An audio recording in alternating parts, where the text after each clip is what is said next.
Videos and games.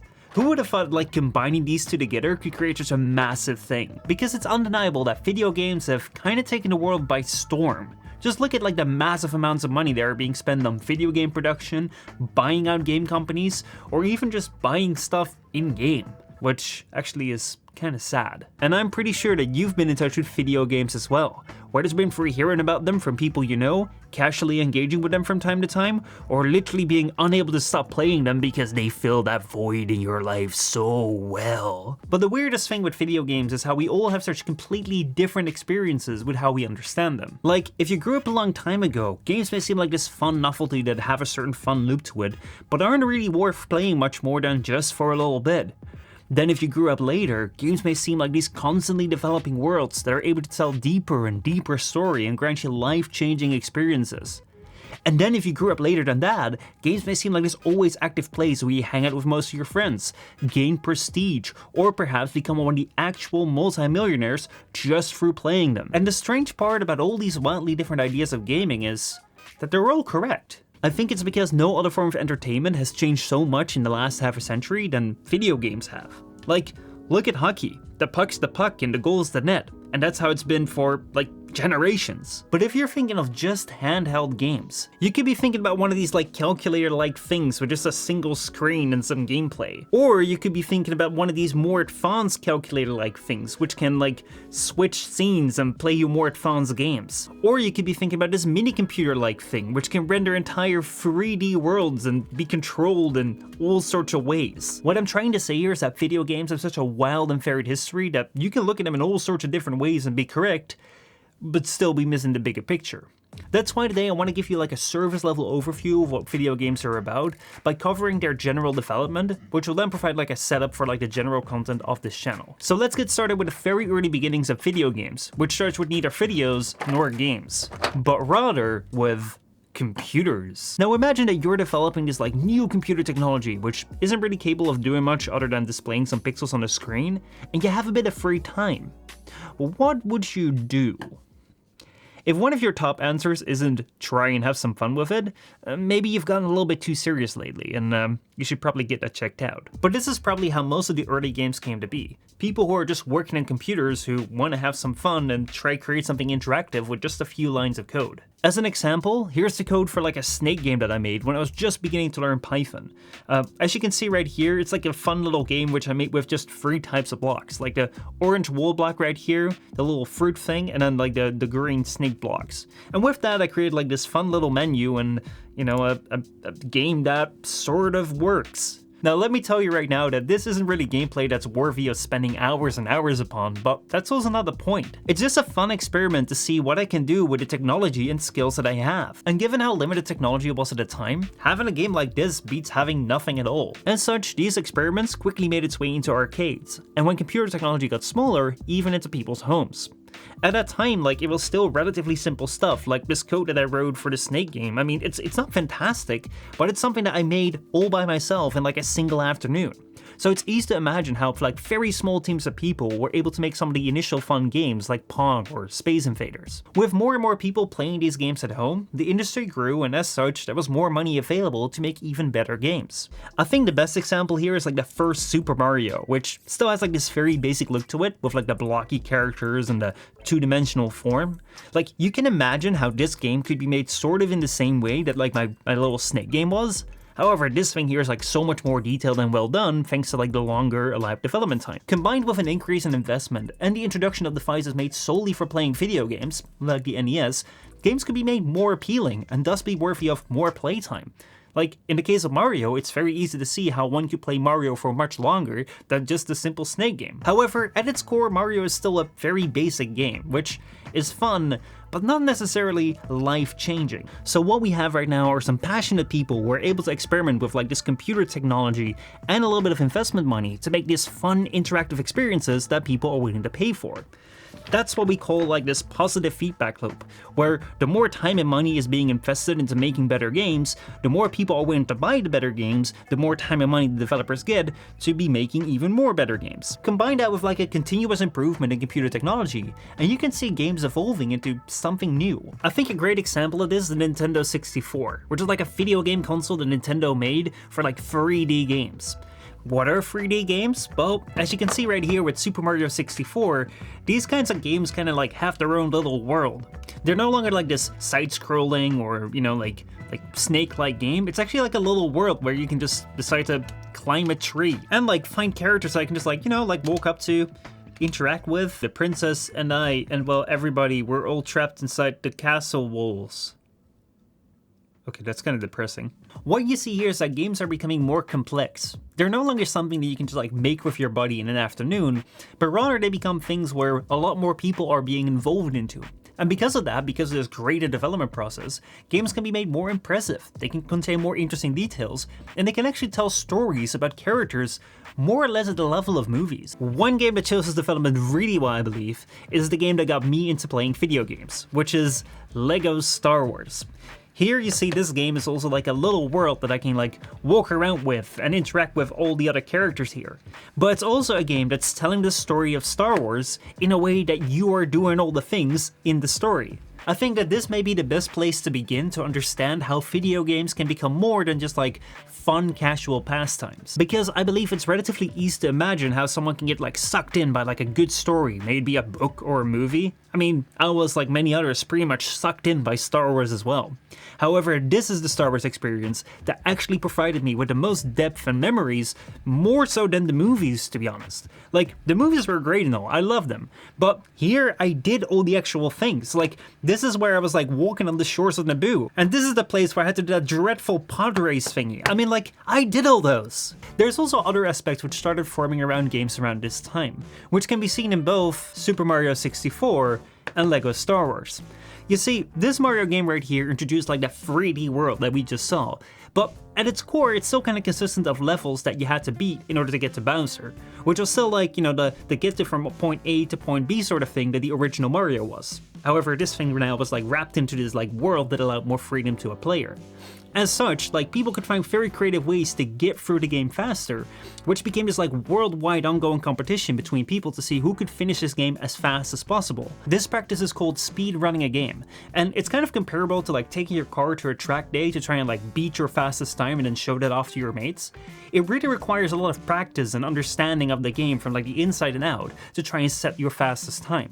And because of that, like people started spending a lot of time practicing games to get better at them with the dedication of like sportsmen. Also, with a game like LEGO Star Wars, you may have noticed that some things popped up on the screen while I was standing in front of those doors. Those are like little mini objectives, like get all the mini kits or get a certain amount of coins per level. Like, these are like little Easter egg objectives that you don't need to do to complete the game, but they are fun to like do. So this also led to like another group of people trying to go out and complete a game, which means like you go out to the game, you do the game, but you also try to find every single small little task and try to finish these tasks. The bigger the games get, the more Easter eggs will be hidden in the game, and oftentimes like developers have some fun with that. So what you find right now is that these games are developing more into like small little worlds that you want to spend more time with. But beyond that, you also get more freedom as a player to like find your own little objectives and work on completing those. However, you may say, I mean, games becoming like these small little interactive worlds that can tell a good story and give you things to practice and work for, I mean, that all makes sense. But then, how the hell are people becoming millionaires off of this? How many Easter eggs could be hidden inside this small little game that people could actually become like addicted and spend more time than like a normal working week on games? And why the hell do people care so much about their games that they see it as like this integral part of their lives? Well, I tell you, it's all a very simple answer. It's the same answer that's been answered to all of the questions that have been posed since the turn of the millennium. It's the internet. It is called internet. Yes, the very simple practice of connecting my device to your device and a whole bunch of other devices has had 3 major effects on video games and pretty much just changed them completely. Which starts first of all with that the internet allows you to play games together, even if you're not together. There is a reason why most consoles back in the day featured 4 controller ports, and that's because playing games together is fun. Whereas a game can make like an immense world and a very good story. It's only as like big as the world created. And no matter how good the story, it will always come to an end. But when engaging in those together with people you like, the fun actually comes from sharing that experience.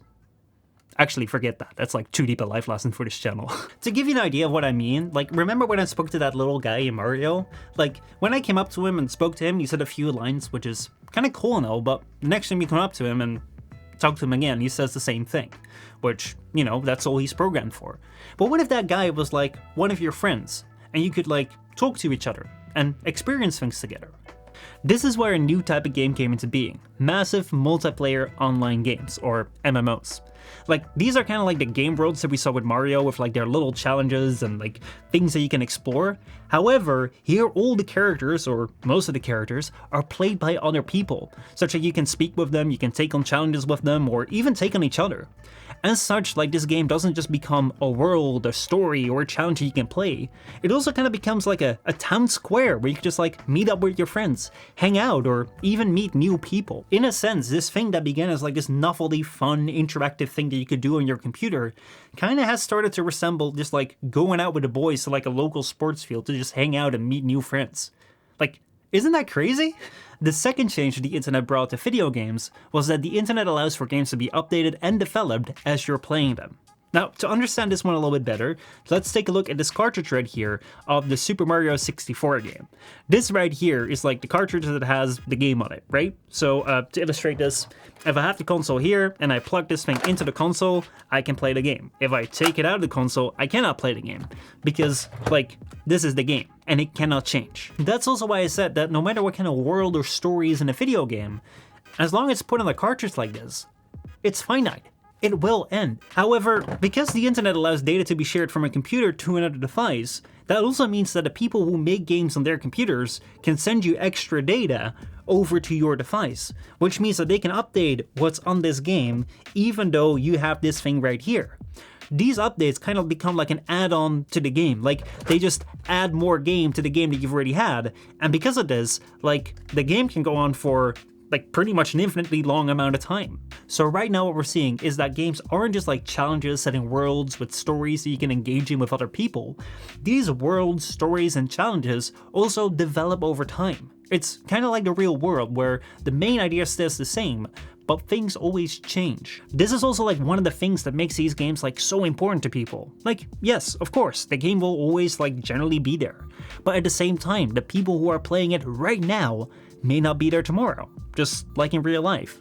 The world and the state of the game will also change, so if you blink, you may miss it, just like our own world.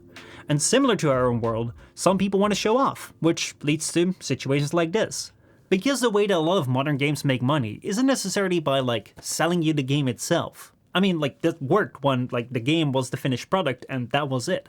However, right now, you have a lot more work that needs to be done after the game is already made, which means that people who make games need to find new ways of making money. So the way that a lot of games tend to make money nowadays is for like small purchases called microtransactions, which allow you to get like either the latest skins or like fashion for your character, or just like skip out on like the hard challenges that you may have to do such that you can like reap the benefits before other people can. In a sense, like, these games have become such alive virtual worlds that game developers are now able to make money in the same way that people are able to make money in the real world, by like selling fashion, like selling things that make your life easier, and yes, also gambling. This so-called gambling is generally being done for like loot boxes, which are like little mystery boxes that you can buy, and then you can just roll them, and out of there sometimes come like really cool skins or like actual things that make your life easier in the game.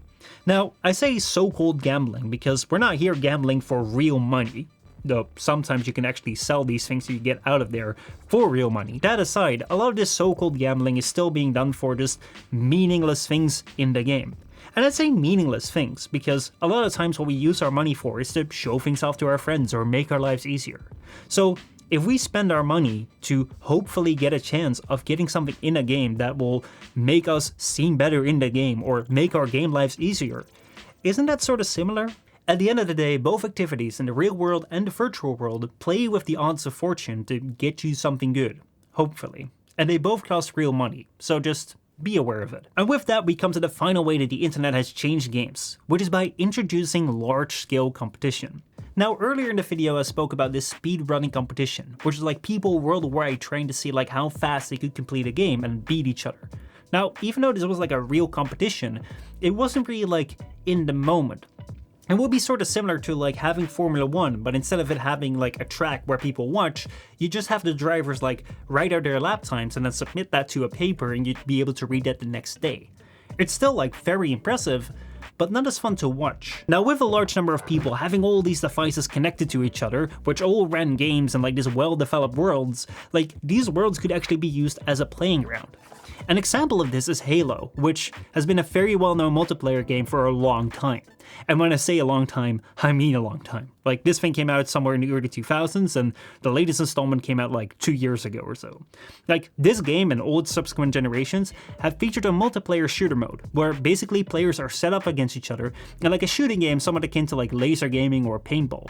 Now, with like this three-dimensional map that you have and like the various equipment, your goal here is to beat your opponents by taking them down more times than they take you down. Now, it feels to me that generally these shooter games kind of get this bad reputation for being all about like violence and glorifying guns.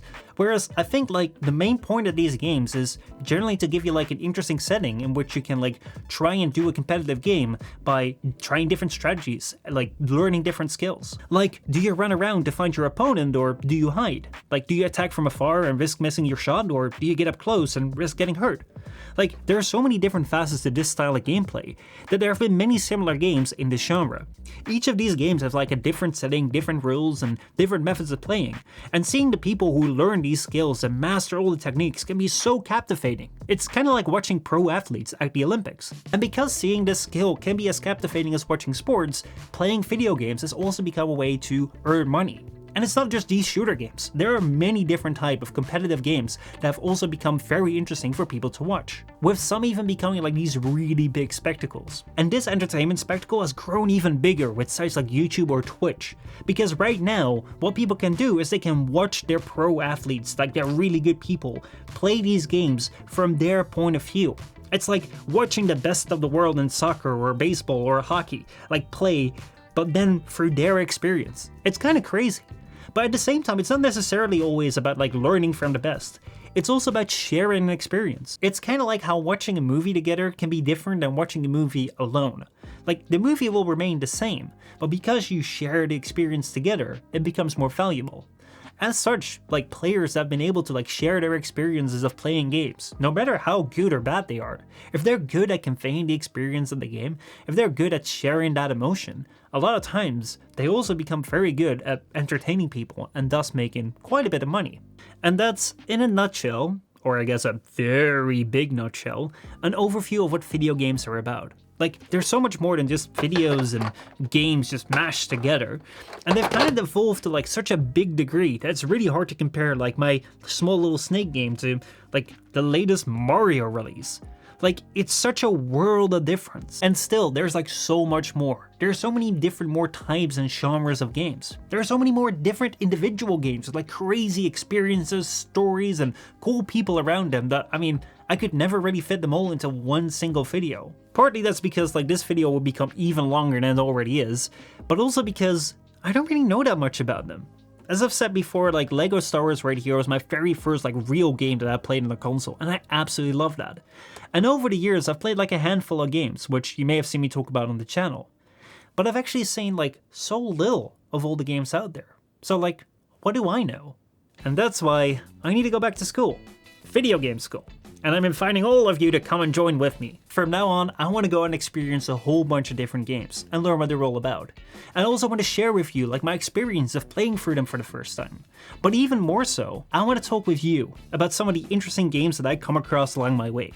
I'm not asking much time from you. I mean, I know we all have our own lives going on and whatnot, so I'll just be player one and play through all the games for you. And if there's anything in there that I think is good, funny, or just like super bad, I'll let you know.